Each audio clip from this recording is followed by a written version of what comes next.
爸爸，最近黄金和比特币涨了好多啊，破了新高，这到底暗示着什么呢？那我们现在看一看外面的解释，就是说市场预期着美联储就快要降息，所以黄金、比特币、石油等等都涨了很多了。但是我对这个解释有所怀疑，因为市场预测美联储降息已经不是第一天了，甚至几个月前的预计是比现在更加乐观的。那为什么几个月前这些黄金、石油和比特币要比现在要低呢？我个人估计有另外一个原因，比大家想象的要更可怕、更严重，而且是发生的可能性是越来越多了。所以大家不妨参考一下今天我所讲的这一个可能性。那大家知道，现在美国国家欠的债是一个天文数字，而美金的背后又是空气，没有黄金。那我们科普一下，美金是从二战之后布林顿森林体系之后变成了全世界的储备货币。当时的原因是因为美国储存的黄金是全世界最多的，经济也是最繁荣的。第二次世界大战，全世界其他的国家的生产设备都打破了，而且国家也是欠债累累。当时美元变成了世界货币，有利全世界的经济的复苏和发展。而美国也承诺每35美元背后就有1个盎司的黄金做背书。但是到了70年代，美国不断有财政和贸易的赤字，大量的流失了黄金，所以当时 Nixon 总统就颁布了美元从此之后不再有黄金。In God we trust， 那个 God 不是 goat， 少了一个 L。那瞬间世界是不再相信美元了，美元也是当时跌了很多，美元跌就会有通胀，再叠加石油价格涨上去，使到当时的经济又是非常的差，所以当时有一个滞胀的现象。最终是因为美国跟 Saudi Arabia 谈好了协议之后，所有的石油都是用美元来购买，美元才变成了石油背书的货币。那之后，Saddam Hussein 的伊拉克和 Gaddafi 的利比亚曾经是拒绝用美元来结算黄金，结果这2位国家的领导人都被美国推翻了，所以全世界都是用美元去购买石油，而石油又是全世界都需要的原材料，所以美元的地位又在巩固了。我们也称这个叫石油美元。但是我们看到俄乌战争之后，越来越多的国家要多元化他们的储备货币，而且也有越来越多的国家是跳过了美元去出售石油，特别是俄罗斯，它的资产被冻结之后是完全不用美元来出售石油的，所以这个石油美元的地位已经是岌岌可危了。那另一方面，美国政府的债也是每年在累积上升，而且上升的幅度也是越来越快。而每一次美国经济不好的时候，美联储又会大量的印钞票，增加货币的供应。这个滥发钞票就是我们所谓的量化宽松 QE。我们看到在08年和2020年都有2次规模庞大的量化宽松，其实美元已经是到了一个滥发的程度了。著名的投资者 Ray Dalio 也有警告过美元崩溃的这个可能性。那所以我个人觉得黄金、白银和石油这些有价值的稀有的资源上升，就是代表着大家对美元背后的含金量是越来越没有信心，更多的人宁愿去购买黄金、白银或者是石油。所以我们看到这3个资源的价格都不断的在上涨。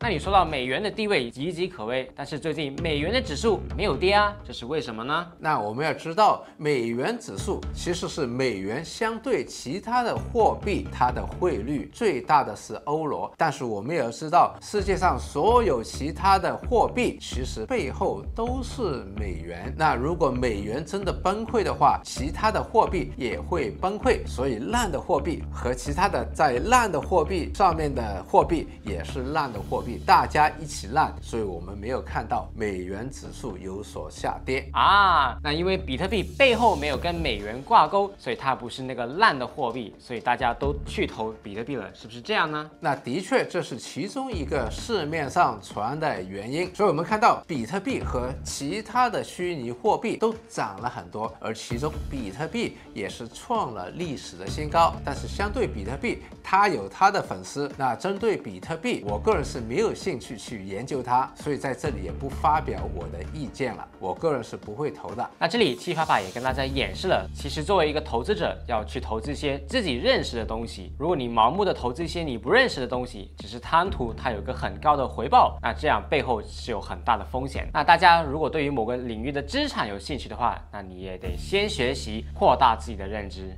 爸爸，那如果美元真的崩溃了，我们应该怎么面对呢？那我们首先看一下70年代的时候，当时美元跟黄金脱钩之后，世界对美元没有信心，其实是一个小部分的崩溃。当然，最终美元也变成了石油、黄金。但是，就算这个小型的崩溃，也使到当时的经济是非常的差，通胀又失控，涨到20%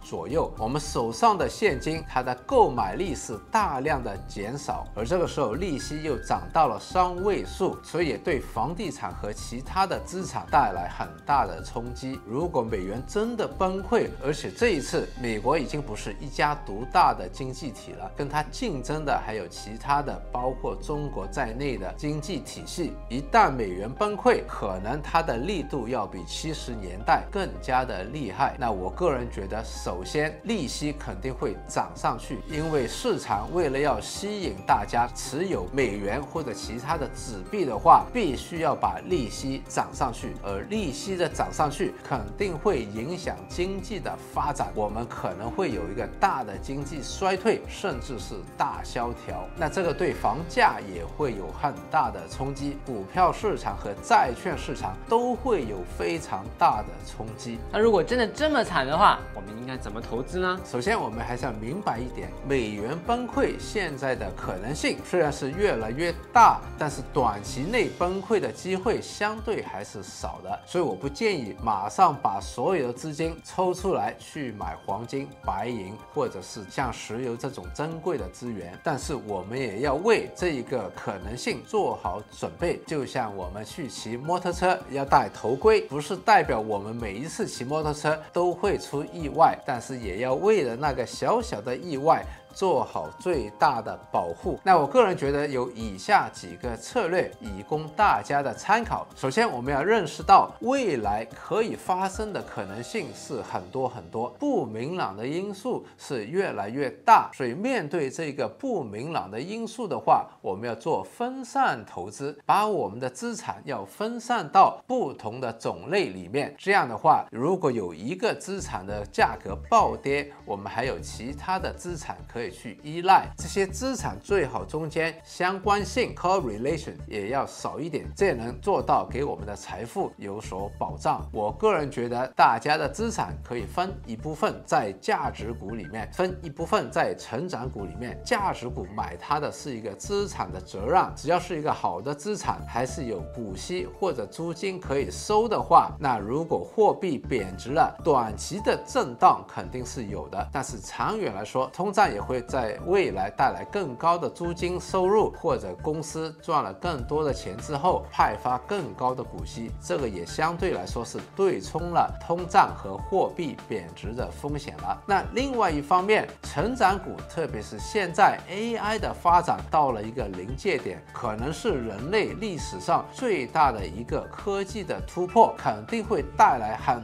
多的优秀的成长股，有些股票可能会涨1倍、2倍，甚至是10倍。所以我们有一小部分的钱投资在成长股里面，那也能把握到这次 AI 科技革命带来的红利。那另外一个分散就是要把钱分散到不同的地方。那我个人觉得美国的股票有它的成长的动力，而香港和中国的股票现在也是非常的便宜。那如果我们分散投资的话，如果中国经济复苏，房地产最黑暗的时候已经过去了，那这些股票现在的股价是非常的便宜了。美国的股票里面，当然我们可以继续聚焦 AI 板块里面的独角兽10倍股，那另外也可以分散一部分的资金到真金白银或者是他们有关的开矿的股票。好啊，你还买中国的股票？现在外资都撤离了中国啊，你现在怎么还买中国股票呢？如果你看到我看到的，我估计再过几年生产又会涌回到中国大陆，而至于资金，一旦中国的经济好转的话，这些资金会静悄悄的涌入市场去买中概股了，所以现在反而是一个好的买便宜货的机会哦。那你看到什么东西呢？这是视频，时间有限，我们需要更多的时间为大家深入的探讨和分析。如果你有兴趣的话，可以在下面留言，我们下次会专做一集来给大家分享我看到的。当然，最好的资产是投资自己的脑袋，因为就算发生